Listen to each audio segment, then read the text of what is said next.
So I get this a lot, like, oh, swerte mo naman, like, ano, yung hobby mo, business mo rin, di ba? People, what I like to share now is that, well, to be honest, it's hard to mix hobbies in business. So I wouldn't, I wouldn't recommend it. Like for example, for me, um, because it's a business, you have to have the discipline to run it like a business.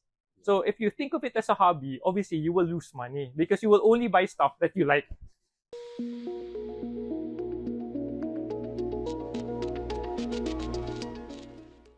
Filbars was actually not started by our group. It was started way back in 1979 by an entrepreneur named Filbar Basa. So hence the name Filbars. So he started off by selling comic books, and then I think during the 1980s to 1990s, especially 1990s, you have the peak of the comic book industry. That's where Spider-Man became very popular. You have X-Men #1, who was actually that time. I remember a comic book would go into print for like 1 million to 5 million copies. So for just for a single issue. So what happened during the 1990s? Eventually, it hit let's say cycles. Eventually, bumaba din yung comic industry. So Filbars reinvented himself into a magazine store. So if you remember during the time where you had lots of FHM, Cosmopolitan, so Filbars became a magazine store specializing in back issues. So, but unfortunately, again, there was a downturn in that industry. Especially overall, I think print industry was there was a downturn. So he had some trouble. So he had to close some shops, some stores. That's where we came in. So our group now, during 2013, we took over the operations of Filbars. Basically, we were the customers of the old Filbars, the one selling comics, not the magazines. So what our idea was that maybe it's time to, because at that time, 2013, that's just the peak of the, let's say not peak, but the start of the Marvel movies. So you had Marvel movies such as Captain America, Iron Man started during that time. So we said that maybe it's time to like reinvent Filbars again. Let's bring it back to comics. Unfortunately, when we did that, the comic sales weren't that big yet. I mean, we knew it wouldn't be as big as before, but it wasn't big enough to also sustain your operations. That's why we thought of what else can we add. That's why you now see Filbars not only comics, but you have collectibles. So we went and talked to the distributor of Funko Pop. We have some hot toys, so a lot of comic related collectibles, and that's basically our store now. So it's really a comic book centric. It started as comic book centric, but now it's more for collectibles. It's a collectible shop or a pop culture haven, like what some people would call it. What you can see, kasi it's pop culture, so the term there would be popular, right? So you have to be on trend. What's happening? During when we started Filbars, when we took over Filbars, all the trend really was Marvel stuff. You have even DC started to make. There's the MCU, the DCUs. Everybody had superheroes. So we sold a lot of those like related merchandise. But right now, as you can see, if you look at the box office as well, Marvel isn't doing that great anymore. Disney as well. So what we see now is that what's being popular now is more for like Asian IPs, intellectual properties. For example, you have the mangas, animes. So you see a lot of people now, more fans of like for example, a lot of people would go for Jujutsu Kaisen. If you're familiar with Jujutsu Kaisen, if you're familiar with My Hero Academia, you have all of those Japanese IPs and also Korean IPs as well. Siguro nakatulong yung we had a Funko Pop like BTS, so that sold really well. So that's basically what, if you're a collectible shop, you have to see what's popular, and you have to like focus on those things. What we felt was a major blow during that time, especially for the collectible pop culture industry, was that you didn't have any big movies coming out because studios were hesitant to release during the pandemic. You didn't have any concerts as well. You didn't have any big events happening.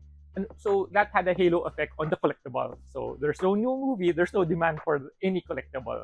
Usually, kasi you find that if there's a new movie, people would say, "Oh, I'm now a new fan of that," so you look for a collectible for that.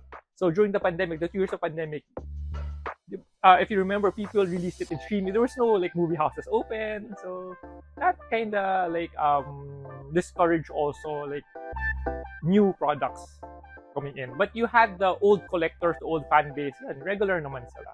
one thing is that we grew to a certain size that we were able to talk to the licensors as well, the IP. So sometimes we get invited to the Disney show, so we would know in advance like what's their pipeline.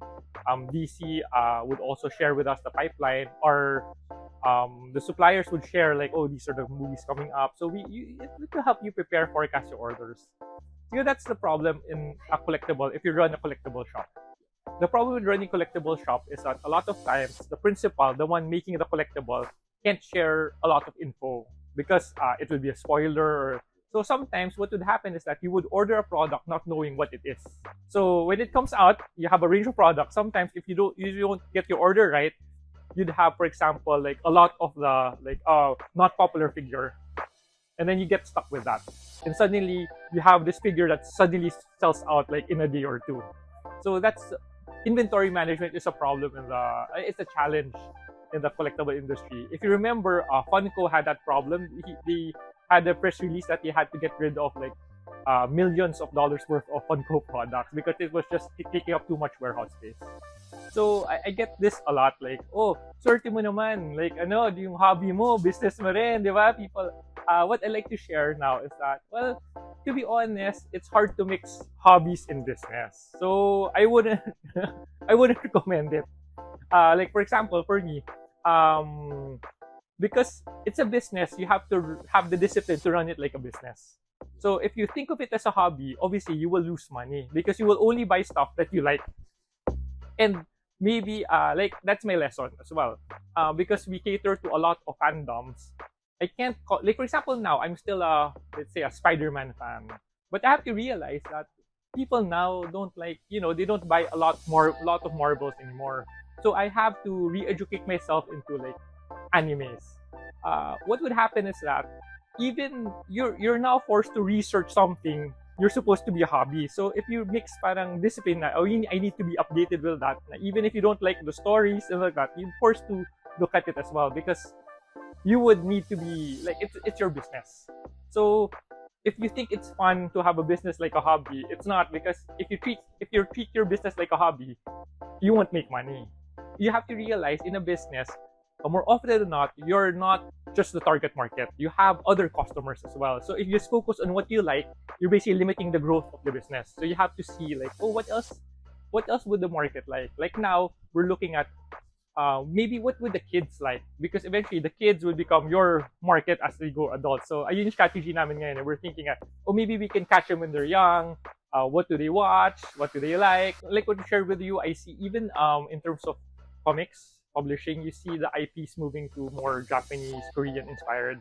Like when we looked at the publishing figures, we found that Marvel Comics, like the Japanese Kodansha, the Japanese publishing companies would outsell Marvel by like times 10. Like it's now moving to, because even in the US, the comic book stores there stock more manga now rather than the traditional comic books. So with that change happening, we see that a lot of people now shifting, like they like more Japanese, Korean properties rather than Western properties. So in terms of collectibles, that's what we're seeing.